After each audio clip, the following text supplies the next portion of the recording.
মামলা বাণিজ্য, এই বাণিজ্য সারা বাংলাদেশে ছড়িয়ে গেছে। এই বাণিজ্যের ব্যাপারে শুরুর দিকে কিন্তু কেউ কথা বলে নাই, কিন্তু আমি বলেছিলাম, আপনারা মনে করে দেখেন,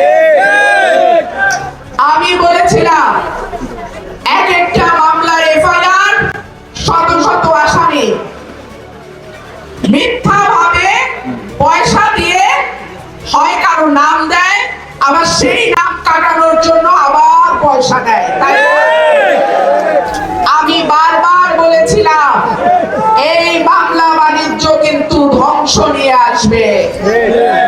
আমরা বাংলাদেশটা চাই, এই বাংলাদেশ সকলে মিলে, সকলের সহযোগিতায়, সকলকে সাথে নিয়ে আমরা সামনে আগাবো। প্রতিশোধের রাজনীতি অনেক হয়েছে বাংলাদেশে, আর প্রতিশোধের দরকার নাই। যারা অপরাধী, চিহ্নিত অপরাধী, যারা ফৌজদারি অপরাধ করেছে, নিশ্চয়ই তাদের বিরুদ্ধে মামলা হবে। কিন্তু যারা কোনো অপরাধ করে নাই, যারা কোনো ফৌজদারি অপরাধ করে নাই, কেবলমাত্র আপনার সঙ্গে তার জমির বিরোধ, ব্যবসার বিরোধ, কিংবা আপনি তার কাছ থেকে টাকা চাইছেন, টাকা পান নাই, তাই বলে তার নামটা মামলায় দিয়ে দেবেন, মিথ্যা মামলা যেটাকে আমরা বলি, এই মামলা বাণিজ্য আমি এই এলাকায় চলতে দিব না। আমি থানার ভাইদেরকে অনুরোধ করব, একটা মামলা যখন আসে দয়া করে যাচাই বাছাই করে মামলা নেবেন।